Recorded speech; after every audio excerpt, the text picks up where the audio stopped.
to inhibit the program in any way, but they're doing their jobs as well. So again, please join me in welcoming Dr. Badar Suri, as well as Nadir Hashimi. Thank you so much.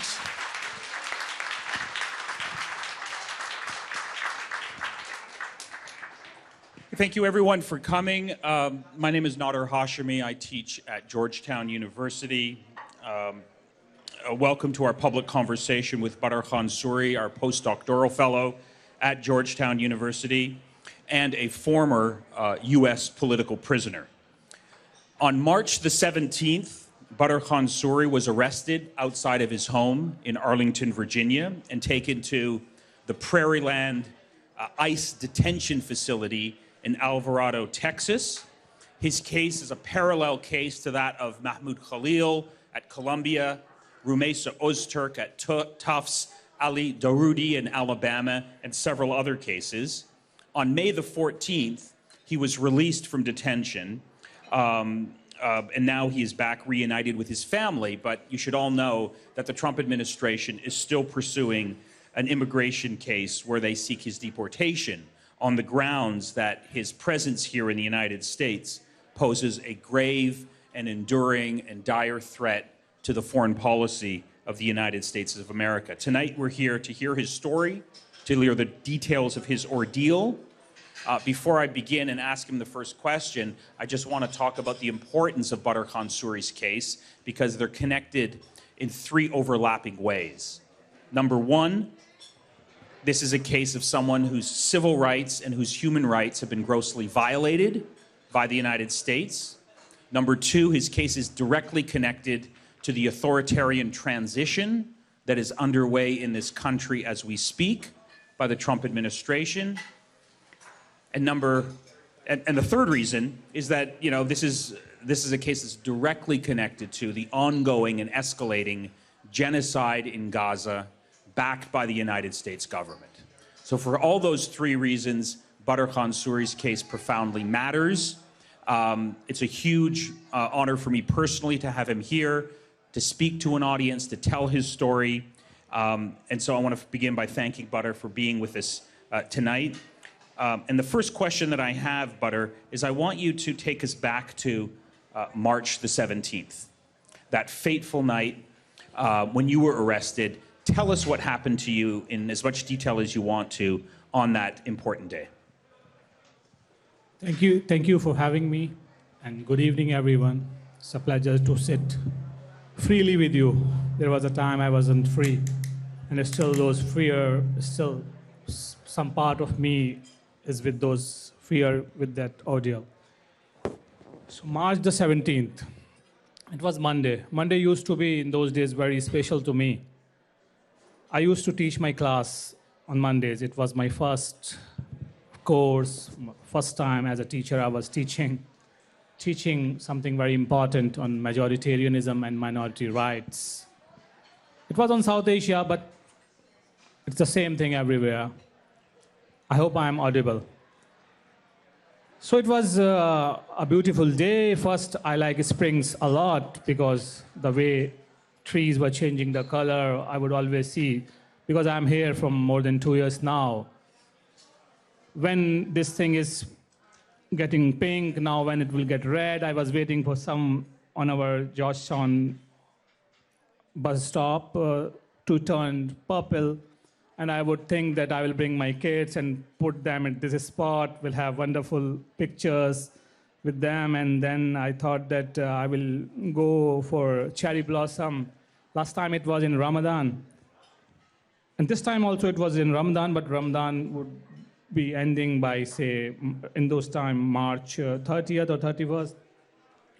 And then I would have a chance with my kids to go to cherry blossom.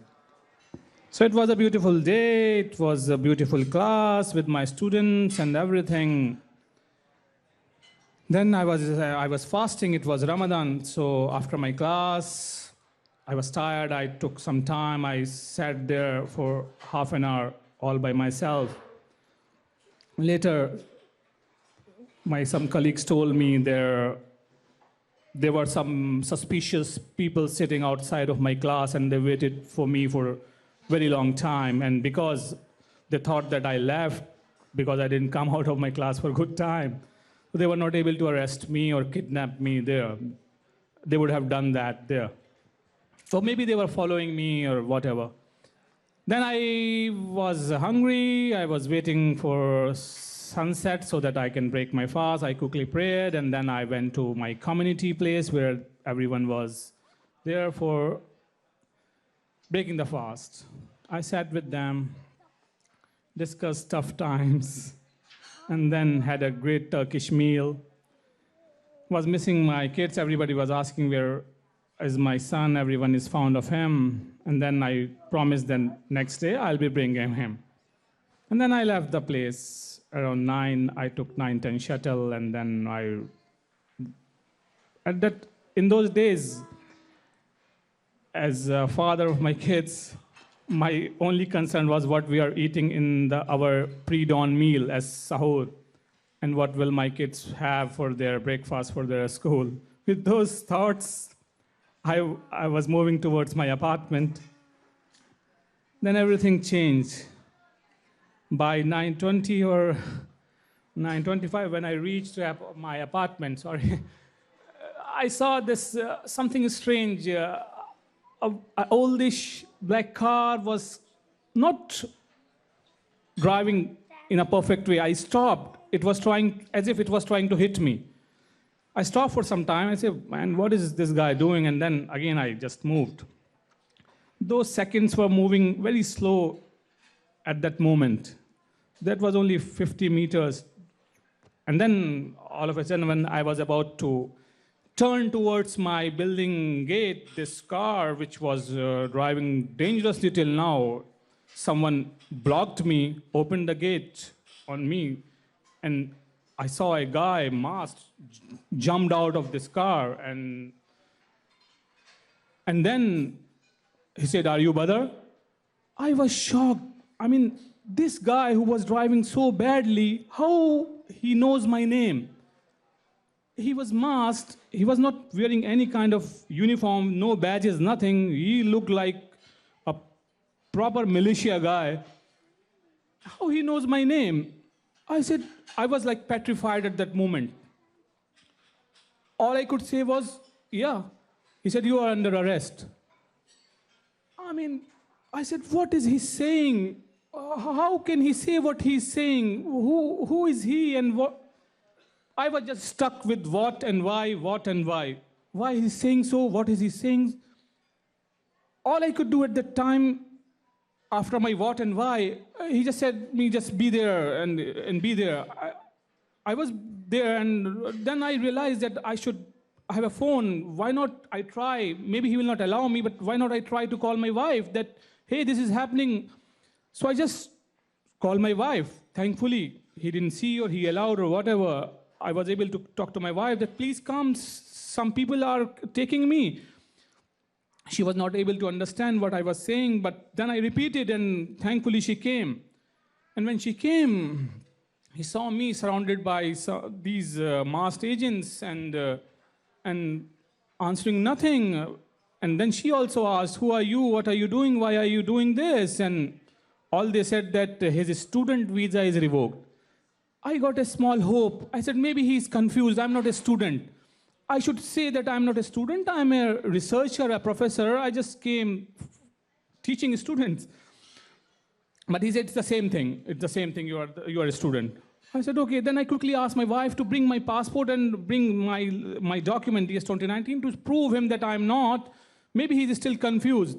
And she brought, and when she brought it, they already handcuffed me and put me or were putting me in this same black unmarked car.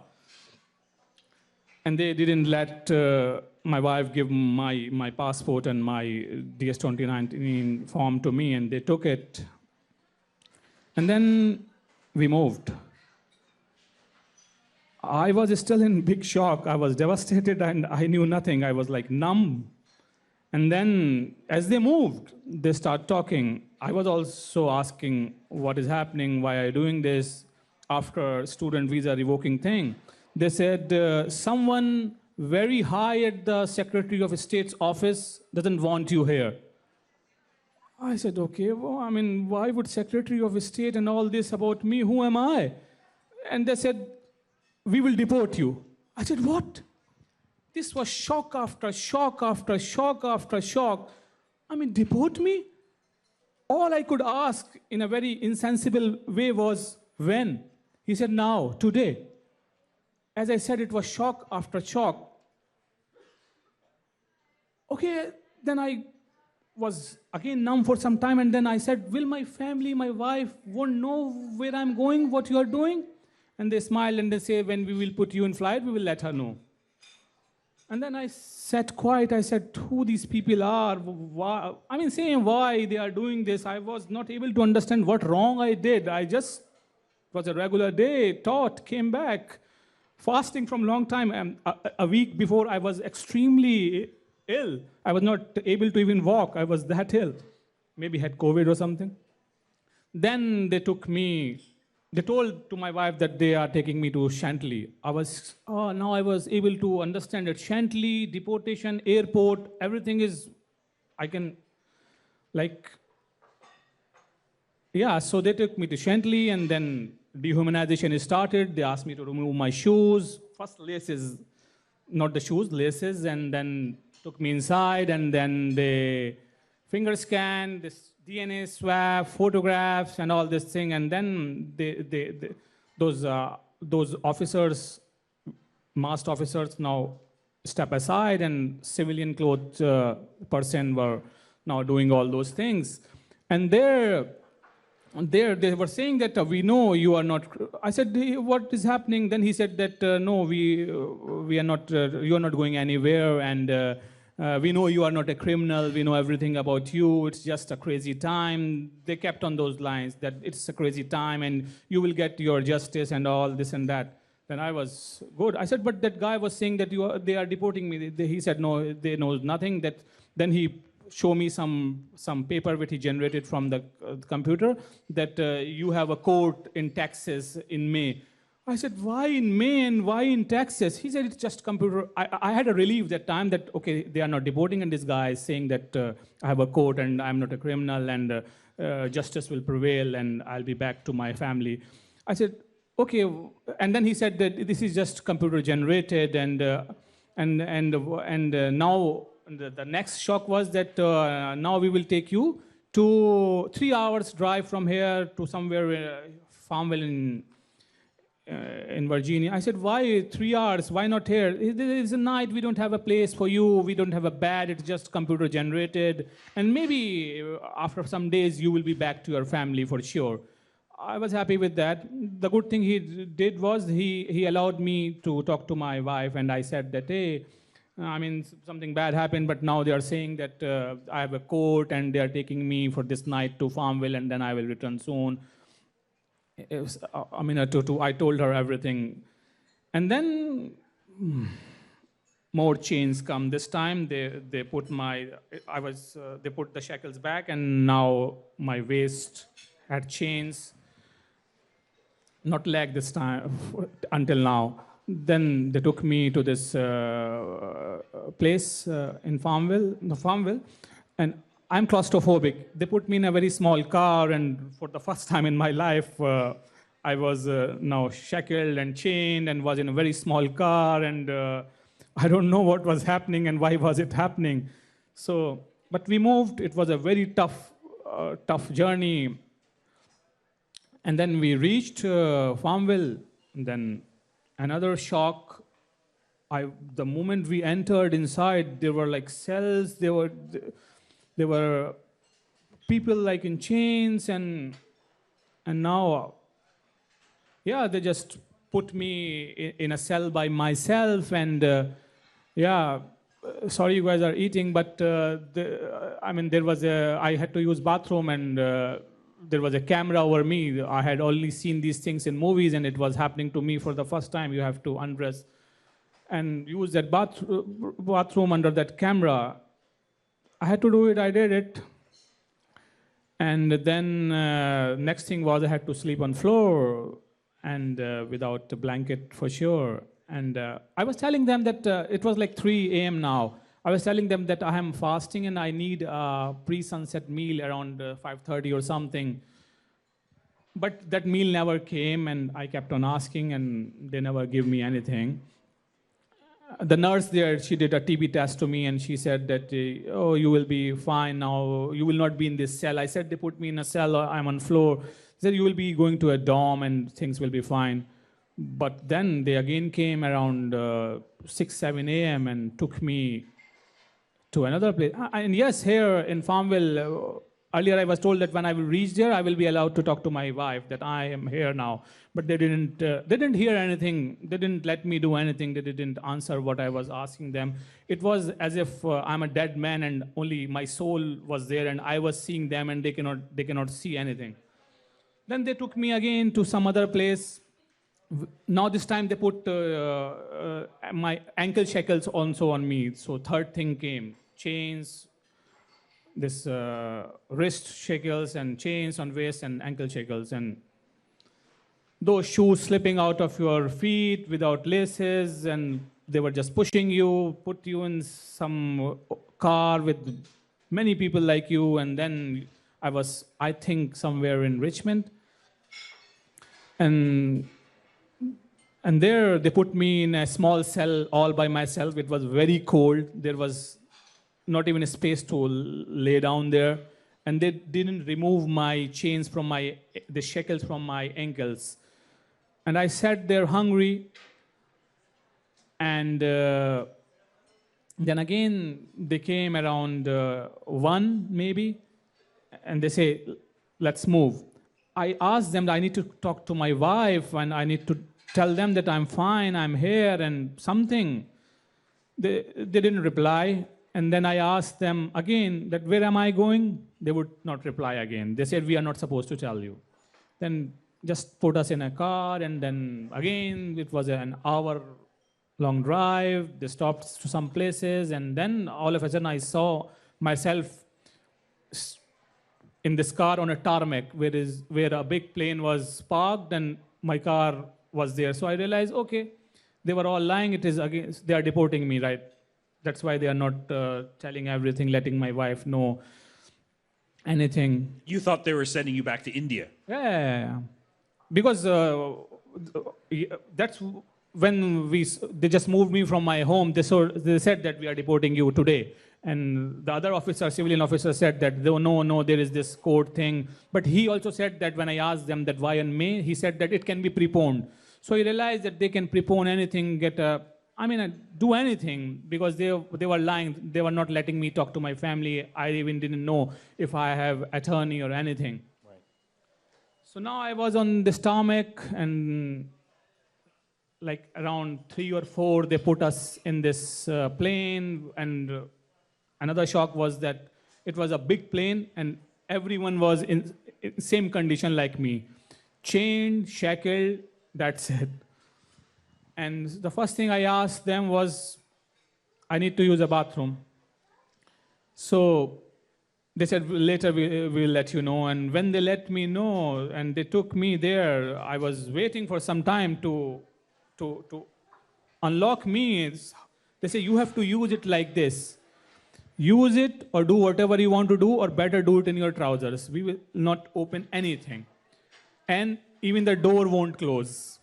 And there was no tissue, no water. They were having sanitizer. That's it. That was the only favor they were doing.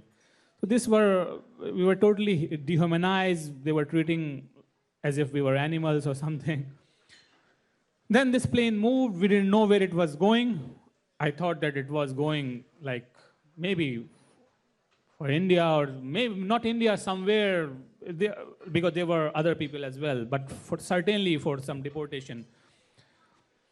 There were all Hispanic people around me, so they didn't know English, but I was not able to talk to them.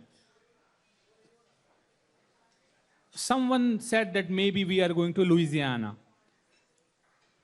but authorities never told anything. Then we landed in Louisiana around evening.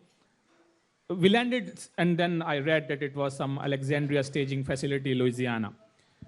And right at the airport, maybe 50 meters from this tarmac again, we were housed in this big hall where we sat for hours with those chains and everything. People were saying, we need to go to bathroom, please, please. They said, no, wait. Someone said that I'll do it here. They said, no problem, then you will wash everything. But they will not let anyone go.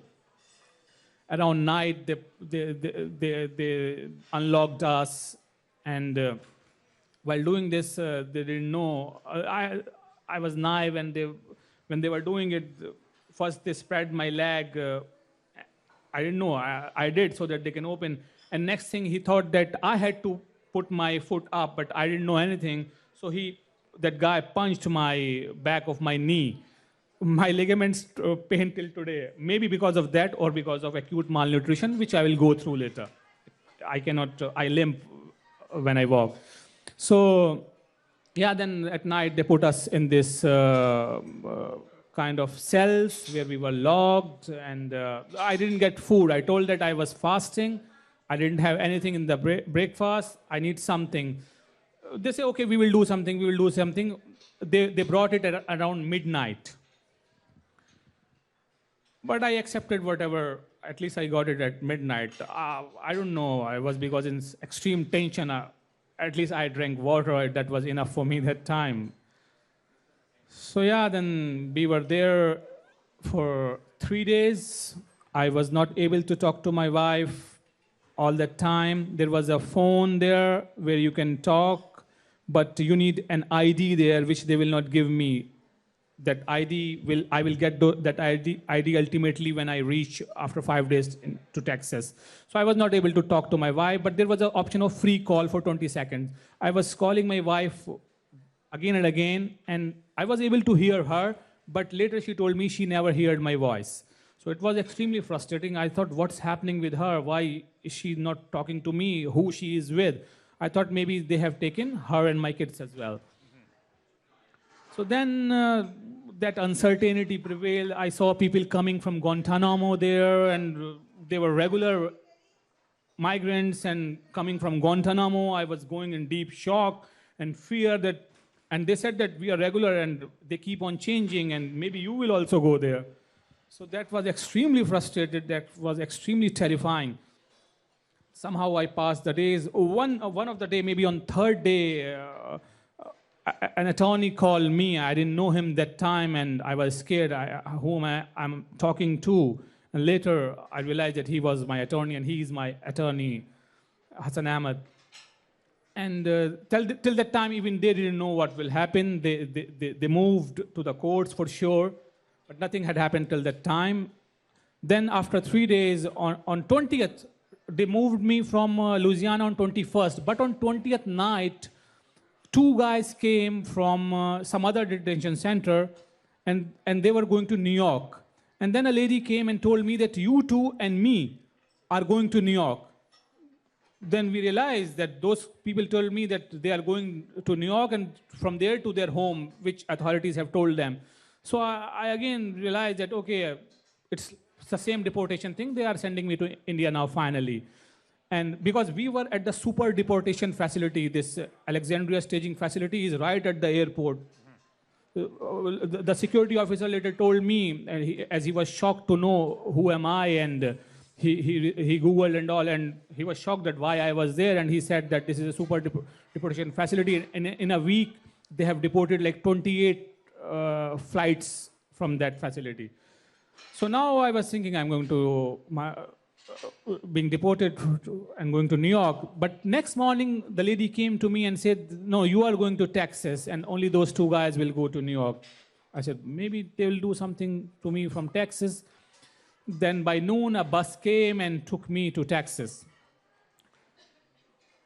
Again, I told them that let these people know I'm going to Texas, that I'm fasting because it's around 2 or 3 p.m.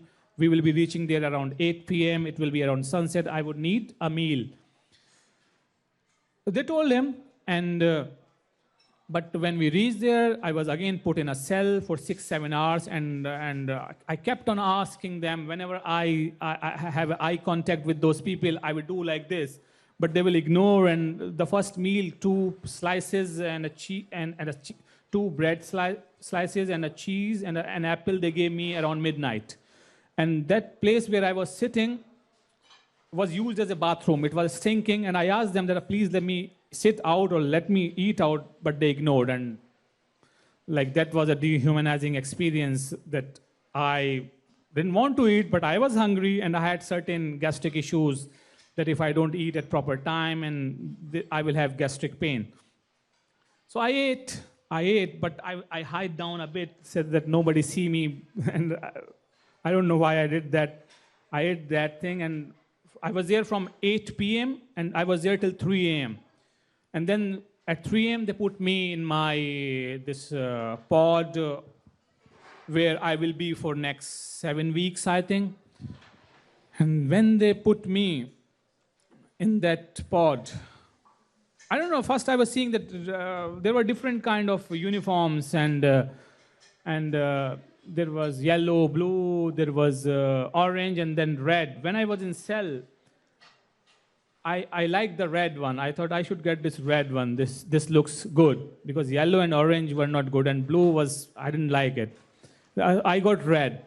So later I would come to know what red means. It is for highest security, most dangerous people.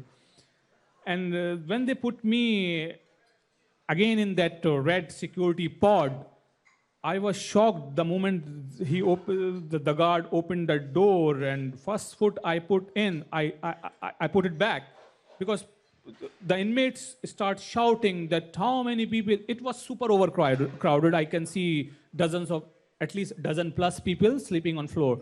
They said, how many people will you bring in? There is no space here, this and that, but they won't care. They just pushed me in.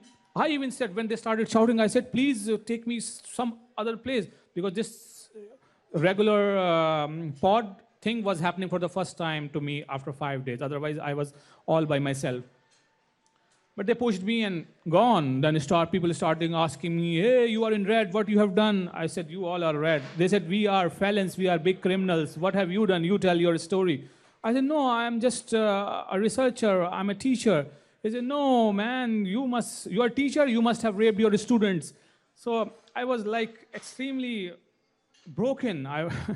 Badar, at what point did you realize that you were arrested because of Donald Trump's crackdown on students and faculty because of their speech on Gaza, that you were like Mahmoud Khalil and these other students? When did you get clarity that you were caught up in the same story as Mahmoud Khalil and others for exercising your free speech rights? When did that picture become clear to you in this process?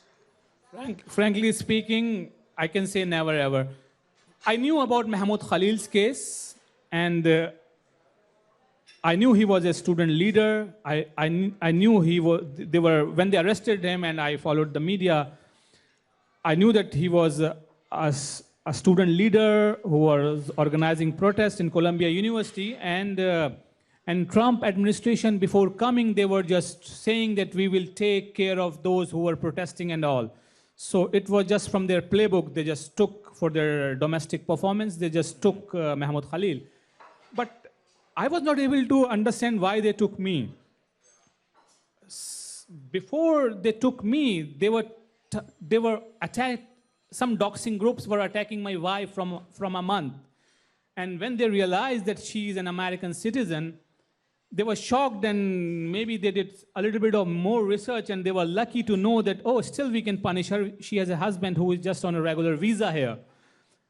And because the officer who took me, he also told me that Secretary of State and also due to some social media. And I asked him that I'm very inactive on social media. Barely I do something. Like in a year, I will do four or five times. I was not able to understand why they are doing this to me. And all I was able to understand was that they are taking me for my color, for my religion, and because I'm married to an American citizen of Palestinian origin. It was her Palestinian heritage, for that they were taking me, and for sure I am symbolic to Palestinian rights. I'm a sympathizer to Palestinian inalienable rights. So I'm sympathetic to Palestinian cause, And my wife is an American citizen of Palestinian origin. I'm a person of color. I'm Muslim. So I was able to like think that these are the reasons maybe they are doing it. And because they kind of, if it was all Kafkaesque by that time, they literally disappeared me, if I can say that.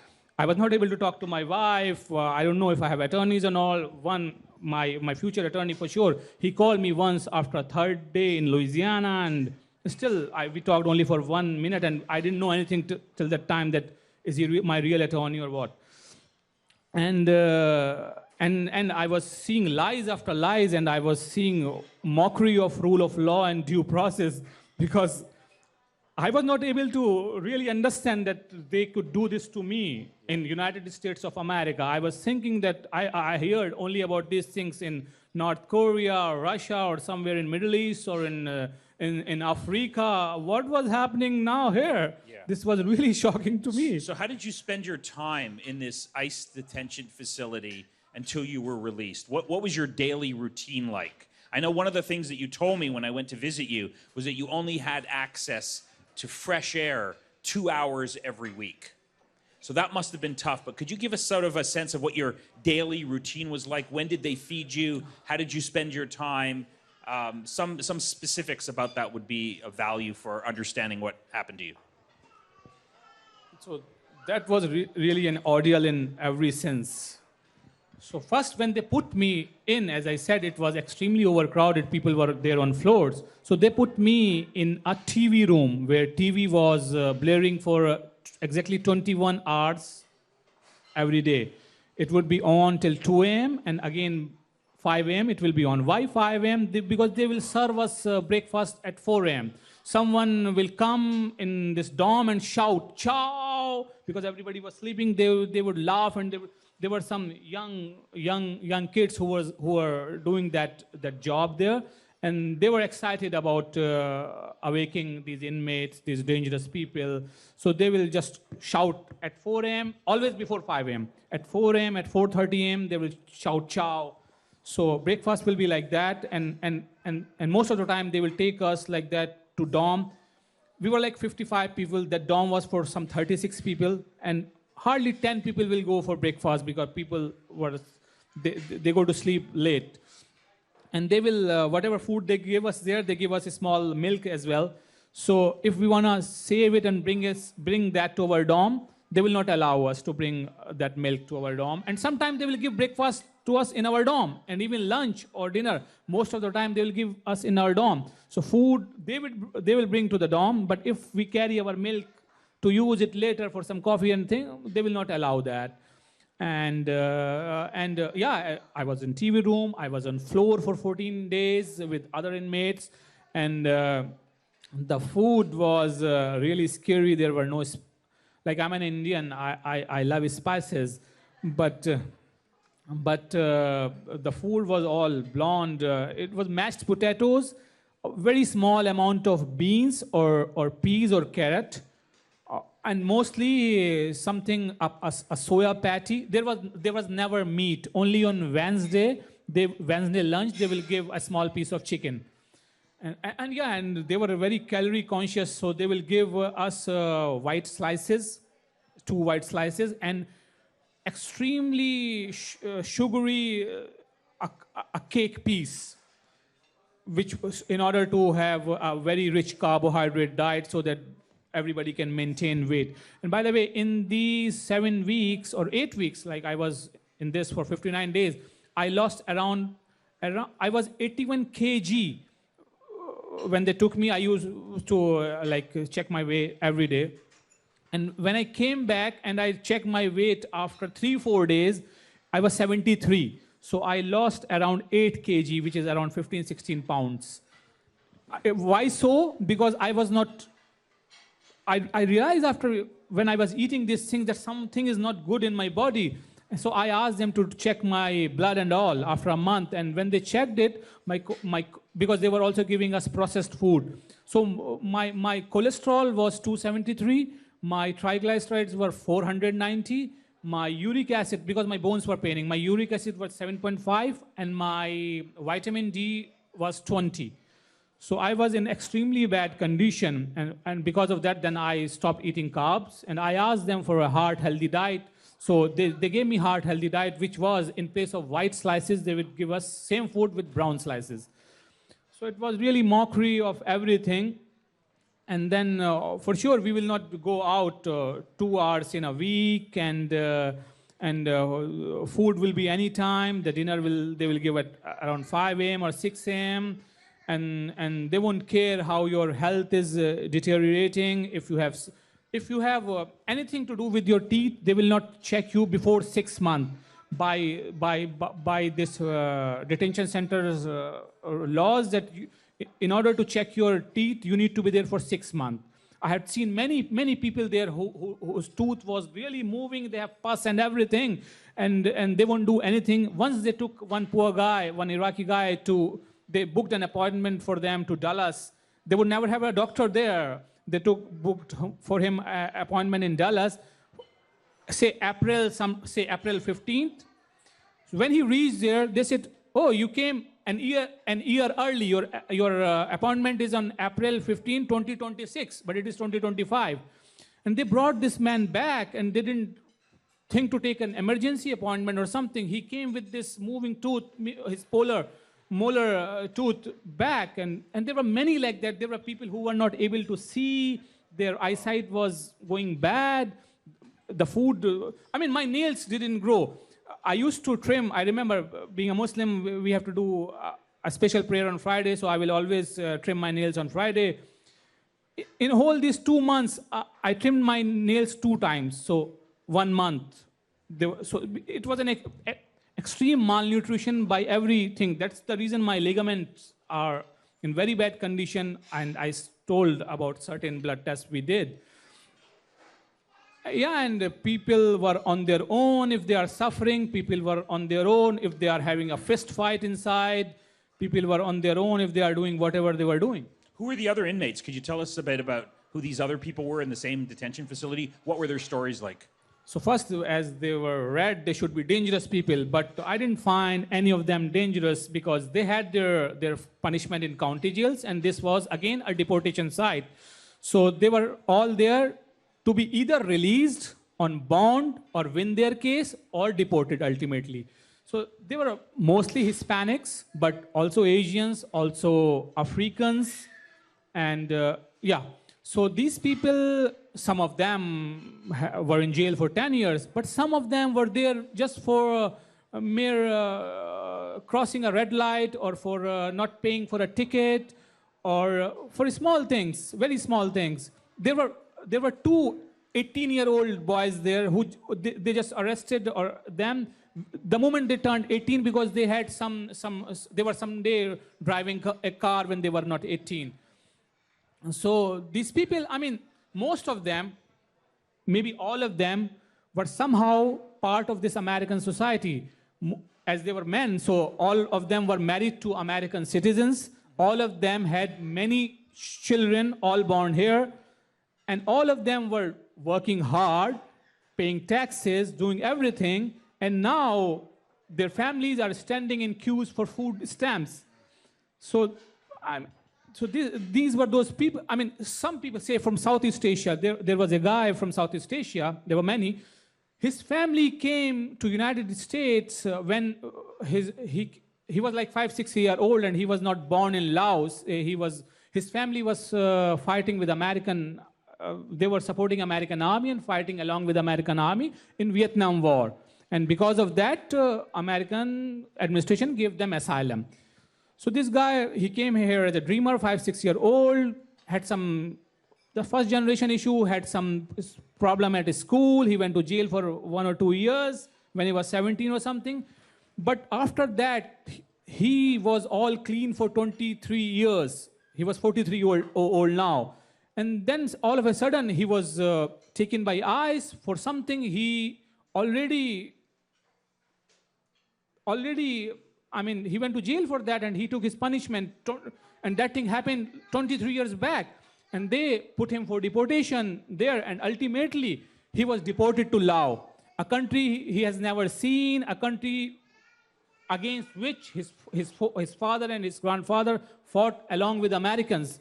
And there were many like there were Vietnamese, and always I listen, some Africans would say, they will sit sad and they will say, and there was a guy from DC, there were a guy from Vermont, and they were here from, they also came, I mean, this guy from DC, he was from Liberia, he came when his father was killed, and they were given asylum there. And they would sit and say that you will see that everyone is either released or given a bond, but we, the blacks, are always deported. So these kind of things were happening So there. one of the things you told me, I want you to tell the audience, because I think it's an interesting part of your experience, is that on regular times throughout your stay in the ICE detention facility, the ICE agents would come in and announce, anybody want to self-deport? We can facilitate that immediately, just raise your hand. Could you go into the details? So every week, every kind of racial group will have, or a regional group will have different ICE officers. So there were like 10. So some day in a week, like every week, they will all come, all of them, as if they were making important announcement. But otherwise, if concerned person will keep on asking them anything, try to meet them, try to know what's happening in their case, they will never respond. But on these specific thing, what they want to do is that they will come and announce that anyone who, and they will disgracefully say this, anyone who want to give away their legal rights and want to go home early, want to self-deport, please sign here and you will go tomorrow. And we literally see Hispanics will sign, and same night or next day, they were gone. So they will regularly come like this. And they were, but on the other hand, there was a guy from Ghana who was there from waiting for to go his home from 6 months. And he will say, I want to pay my ticket. I want to go home. When will I go home? Was never allowed. I came here and he was still there. And he said he was there from 6 months. And this is also a tale of extreme corruption. This is also a tale of jail industrial complex, where journalists should also look into companies like LaSalle and other, who just owns across America many facilities, these billion-dollar facilities, which just grab people, kidnap people from the street, who are integral part of American society, being their wives and their husband and their children being American citizens. They will grab them, they will keep them for many days. They will not let some of them want to go home. And they will not let them go home because they are making money on every bed, on every floor space, every day. They say $300 maybe every day. I heard when I was there, on CNN, that government administration was saying that they put $17,000 per deportation, and to get rid of this, they are giving $1,000 to those who want to self-deport. So it's extremely corrupt system as well, which is playing. Yeah. So I want to give you a chance to respond to the accusations that the Trump administration has made against you, claiming that you're a threat to American foreign policy. They've said that the official reason why you have to be deported is because you're guilty of spreading pro-Hamas propaganda and anti-Semitism, and thus you're a threat to American foreign policy. Do you want to respond to those charges? Yeah, why not? So I totally reject these allegations.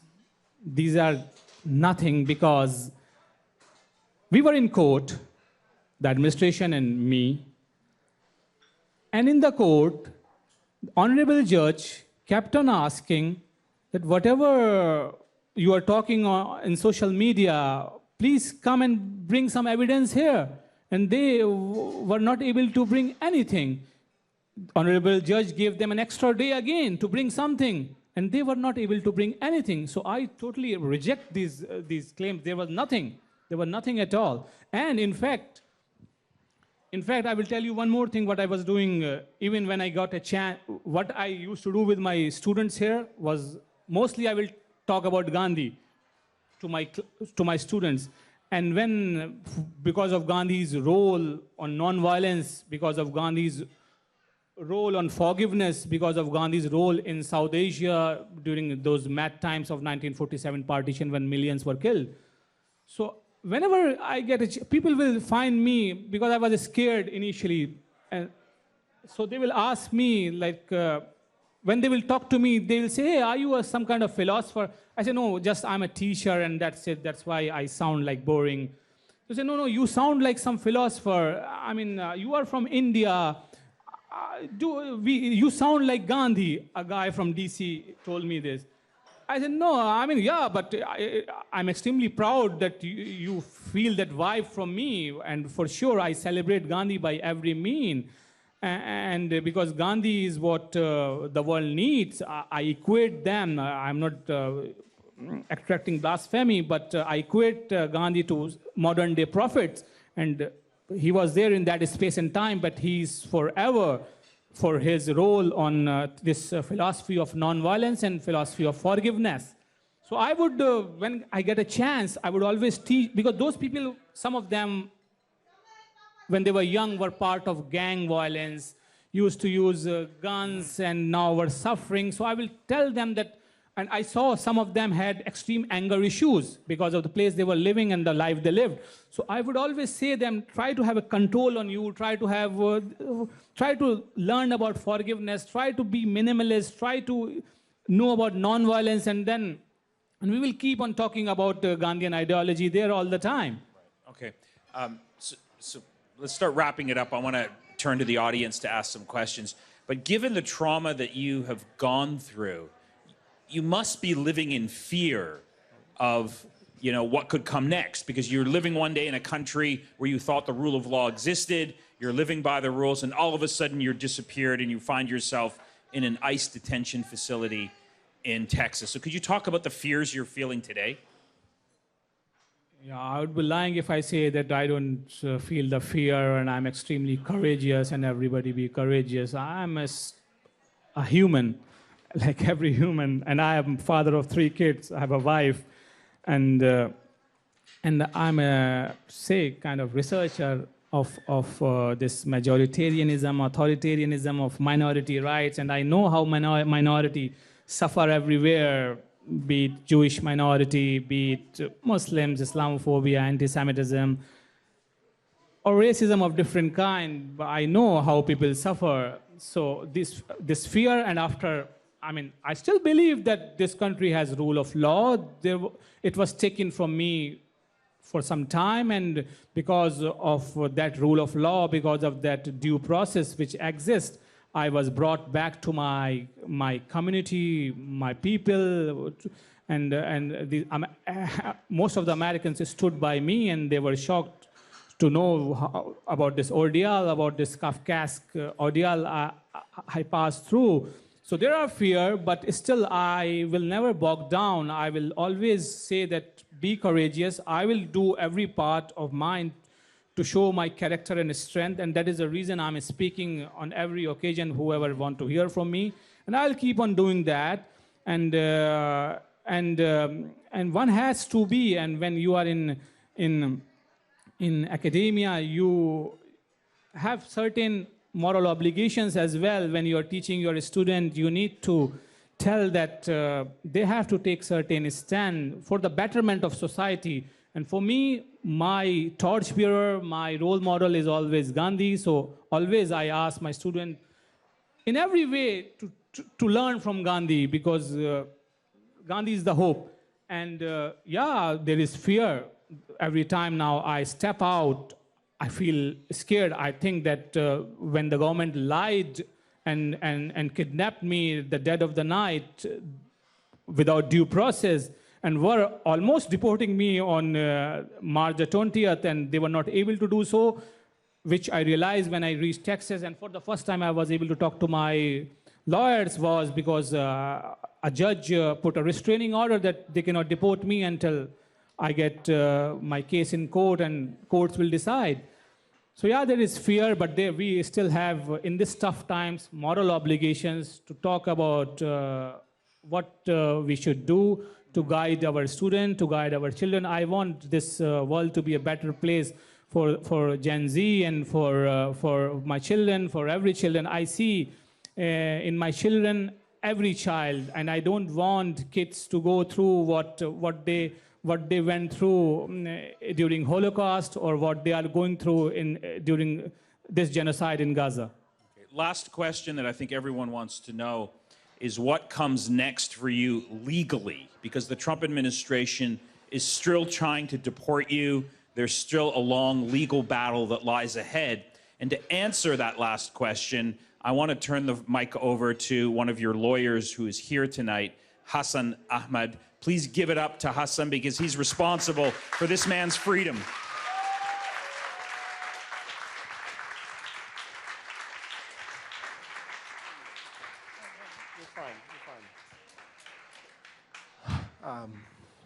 Good evening, everyone. As Dr. Hashmi said, my name is Hassan Ahmed. I'm one of Badar's many attorneys, one on many team. It definitely is a team effort. I was able to speak with him that 2 nights or 3 nights after he was taken. And I think it's interesting that I was given, the only reason I was able to speak with him was because I was able to get the cell phone number of the New Orleans ICE field office director who put me through and was able to get an officer at the Alexandria Station facility to call me back. And that's the only way I was able to reach. If I hadn't had that connection, it wouldn't have been possible. It wasn't confidential. It wasn't a private attorney line. I couldn't be assured of any confidentiality. So we just spoke in Urdu. That was the best we could do.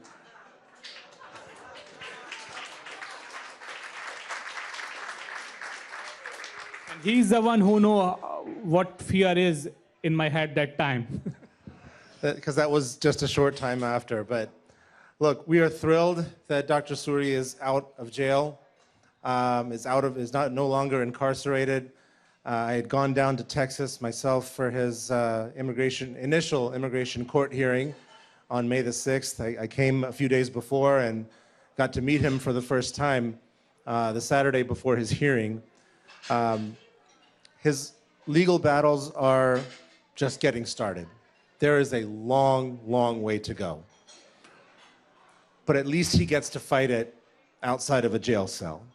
Many people, many of whom he referenced, his co-inmates, don't get that opportunity because of the way the system works. It's designed to snatch you up, break your spirit, kill your spirit, until you're just ready to just say, all right, fine, just get me the hell out of here. And that is the way I've been seeing it. I've been practicing immigration law for more than 20 years, and it hasn't changed. In fact, it's gotten worse. And companies like LaSalle Corrections or Geo Group or Core Civic make billions of dollars trading in trafficking, I should say, in human beings. And it needs to stop. His court case, there's an ongoing series of applications that we have in federal court in the Eastern District of Virginia, but his immigration court case is ongoing. We were able to successfully get it moved out of Texas, and it is now in the Annandale, Virginia Immigration Court, which has jurisdiction over where he lives. But make no mistake, the state of the law on this foreign policy ground is horrible. At this stage,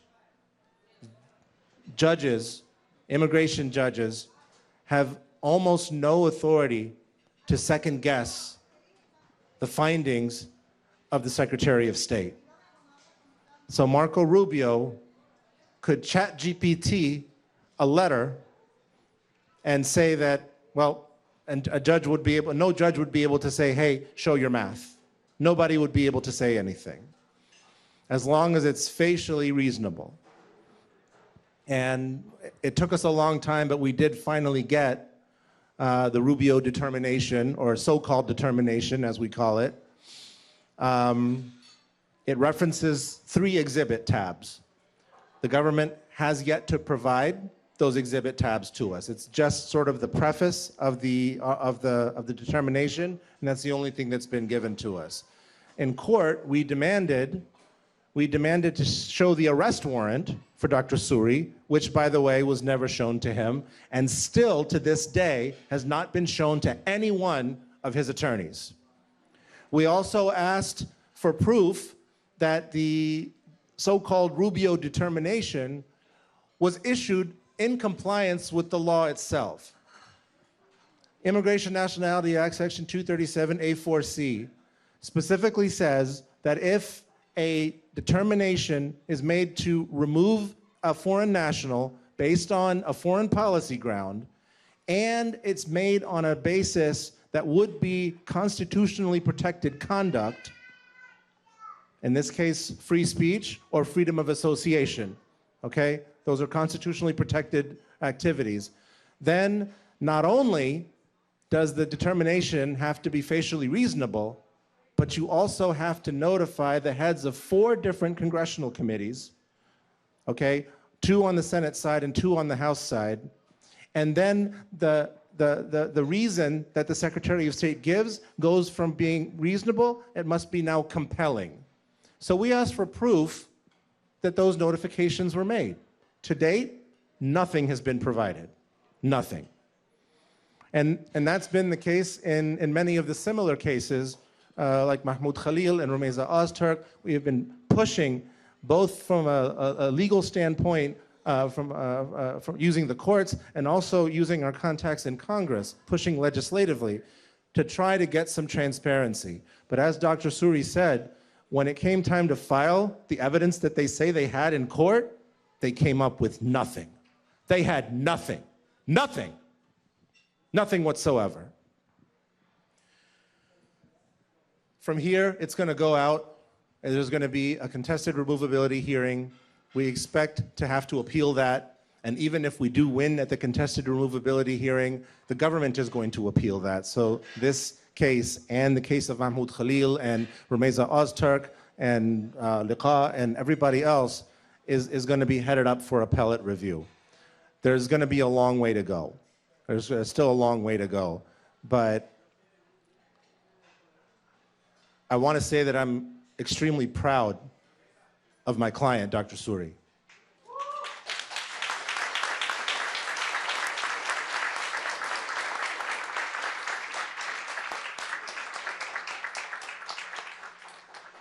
He is a living embodiment of the principles of Gandhi. He walks the walk, he doesn't just talk the talk.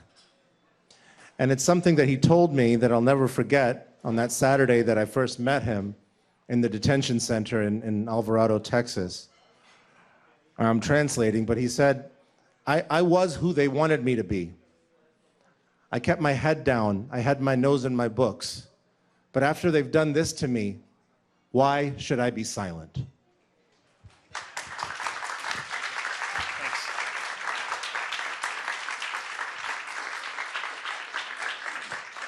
So we have time for a few questions, and we're going to wrap it up. In terms of the media, I just want the media to know that there's not going to be one-on-one media interviews afterwards. You have to contact the ACLU Virginia if you want to set up an interview with Badar Suri. But since this is a public event, we can take a few questions, and then we'll wrap it up. So the floor is open.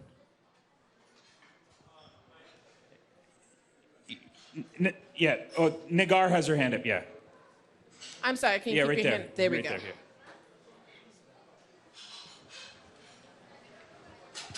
Hi, thank you so much, and it's good to hear from you. I think you kind of answered my question at the end, but I wanted to ask if you think this would have, and the similar cases, and also the winning, at least partially in the court, will have more of an encouraging impact for other people who are active or outspoken, because the arrest definitely had a chilling effect on free speech, on activism on campuses and everything. But do you think these small wins will have a reversal, or at least sort of balance that impact? And thank you again for being here. So the thing is that civil society is extremely important. And courts also look at the society, what society demands. And if civil society really knows what's happening, people know what's happening, and they know the due process, they know their freedom of speech, and those things are targeted. And it is for their own thing that they want to keep a constitutional democracy, or they want to let it sink towards autocracy. It's on people to decide. People like me will do all my bit, will say whatever happened to me, will always stand with the marginalized, and if it helps American society, I'm extremely proud of that. Did you ever, right here. I mean, I would say something here that, see, I come from land of Mahatma Gandhi, and Mahatma Gandhi belongs to everyone. He was preaching only love and forgiveness to people. He was shot dead. Your own Martin Luther King was preaching civil liberties and everything, and he was shot dead. Ultimately, if even they will kill me, I'm ready for doing that as well. But I'll be on this good track. Thank you. Go ahead. Yeah, actually, I had a question for the lawyer.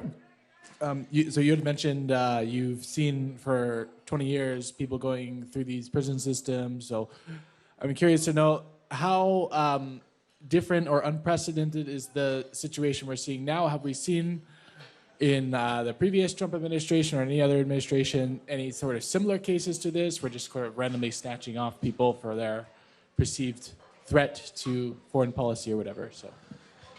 So this foreign policy ground, this section 237A4C, is, and this en masse use of it is new. And in the past, part of the difficulty that we have as lawyers even to deal with this issue is that there's no precedent. There's one case from the Board of Immigration Appeals from 1999 that we can rely on, and that's what I was telling you, where the state of the law is as bad as it is. That's the case that actually comes from, which itself grew out of a case that was decided by none other than Marianne Trump, President Trump's sister, in 1996, out of the Third Circuit decision. There are a lot of buttons to press and a lot of levers to pull in order to transform our immigration machine into our immigration law into a deportation machine. And what I've noticed this time is, whereas before it was sort of like just bringing a sledgehammer and just, breaking down everything in Trump 1.0, this time they brought a scalpel. They knew exactly where to push.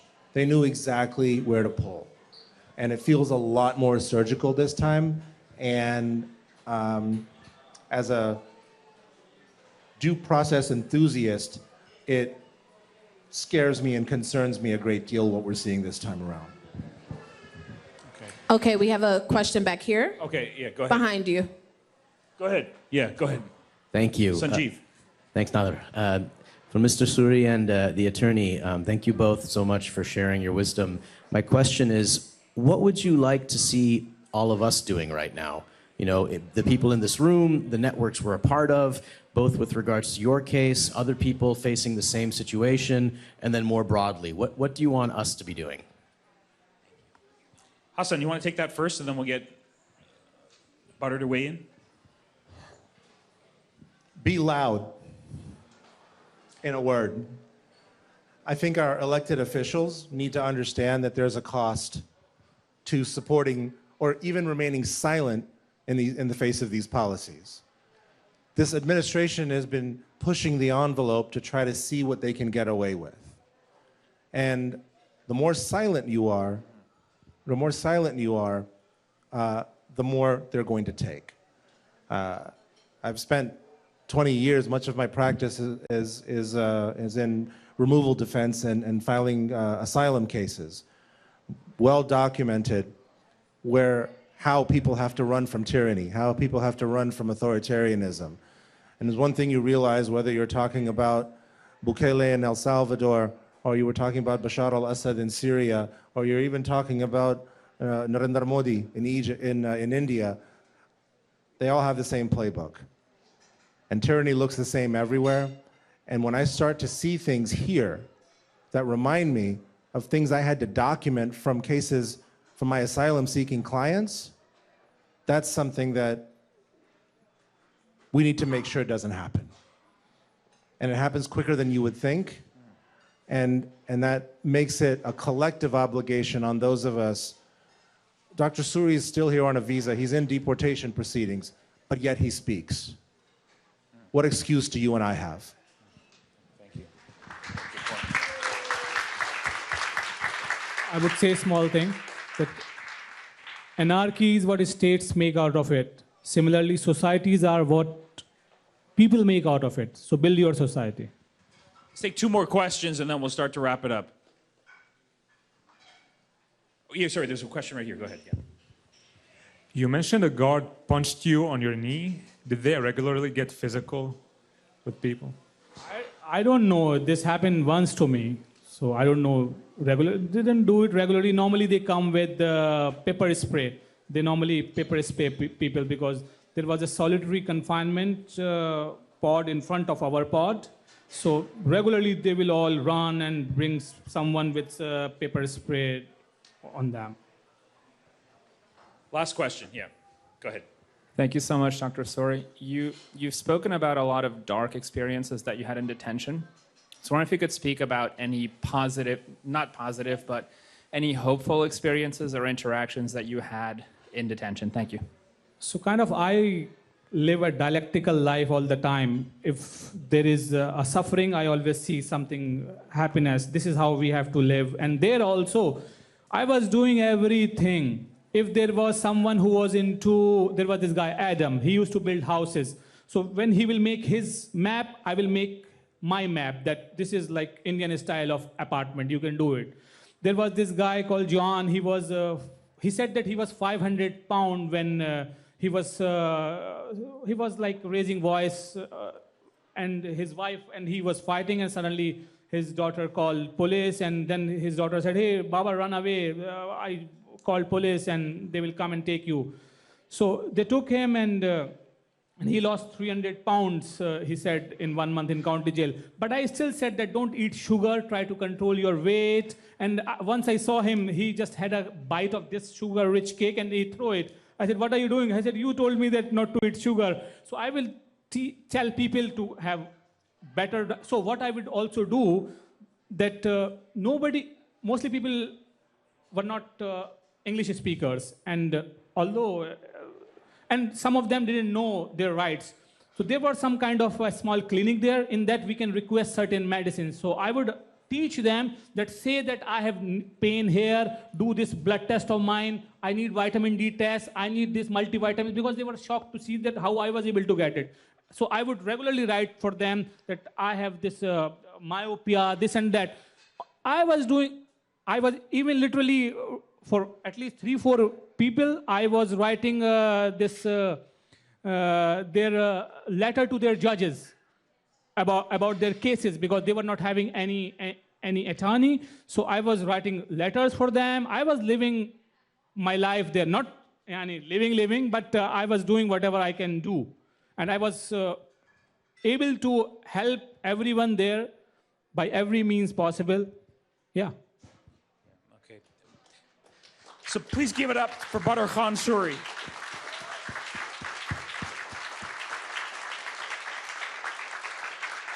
Go ahead. So let me thank everyone for coming. Let me thank especially, of course, Badar Khan for coming under this very difficult time for you and your family, given that you're still facing deportation hearings. Your courage is inspiring to all of us. So thank you for being here and for answering these questions. I want to thank also the great people at Busboys and Poets, especially the great Andy Shalal, who wants to say some final words. Thank you very much for being here. Thank you, Dr. Suri. Thank you, Hassan. Thank you, Nada. I wanted to ask just 2 simple questions really quick, and I don't know if they've been answered already, but all of these are individual cases. They're very similar, right? You have Mahmoud Khalil, you have Ramiz Öztürk, you have Dr. Suri, of course. Are you guys combining efforts together to try to create some kind of class action thing going on? Well, I wouldn't call it a class action, but we are absolutely all in touch with each other. We're all sharing resources. We're all sharing research and doing what we can to save our resources, save our bandwidth, so that we can put our minds where it's best used. So yes, we are definitely sharing. Is it the same legal arguments in all of them? Similar. Very similar. Similar, yeah. There are certain differences because of location. So Mahmoud Khalil, for example, is in his case is in Louisiana,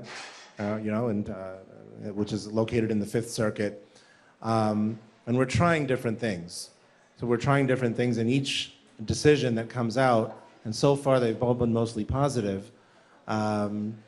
gives us, a little bit more momentum. But like I said, the state of the law is so bad on this issue of, and the burden of proof for the government is, well, there is no burden of proof for the government, really. That's really what it comes down to. So we have a long way to go. What has to change is the law itself, and that's why we need everyone to make as much noise as possible. And the other part I wanted to ask you is about, and maybe this is for you, Nader, is the weaponization of anti-Semitism. Anti-Semitism has become a dog whistle for white supremacy. And oftentimes, like for instance, the attack that happened in Boulder, Colorado with the Molotov cocktails, the president, he never mentioned the word Jewish. So he only said this is an anti-Semitic thing. And of course, a lot of his people really don't like Jews. I mean, let's be real. They're truly anti-Semitic. But anti-Semitic is being used as a weapon to say this is to promote anti-supremacy, and so using that kind of threshold to be able to do that. How do you deal with that? How do you deal with the idea of, sort of getting beyond that? Well, I mean, the first thing you have to do is you have to forcefully state that all of us condemn all forms of bigotry and racism, including anti-Semitism. Point number one. But I think if you say anti-Semitism, you're saying anti-white supremacy. Yeah. And so I think you have to be careful then to say, I condemn anti-Semitism. You say, I condemn hatred against Jewish people. Right. It's not always anti-Semitism, Right. Generally, anti-Semitism is considered to be anti-Jewish bigotry. Most people understand that. But if they don't, they should. His people don't. His people don't. Well, the irony of the Trump administration and Trump himself claiming he's arresting people like Badar Khan and Mahmoud Khalil and clamping down on universities in the name of anti-Semitism is that Trump himself is one of the biggest anti-Semites in the country. Absolutely. So if you don't like a behavior and you want to stop it, the first thing you should do is stop promoting it yourself.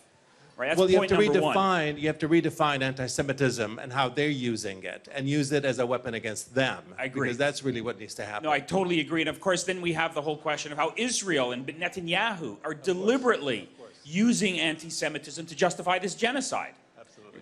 Completely distorting sort of what's going on here and using it as a shield to justify this, grotesque moral obscenity that's ongoing in Gaza, as everyone knows, and is getting worse. So, I think one has to be morally consistent here. One has to point out the hypocrisy and the cynical manipulation of these claims that are being used to justify these authoritarian policies. And I want to thank you, Andy, once again for giving us an opportunity at this bookstore for having these types of discussions and debates. Thank you, everyone, for coming.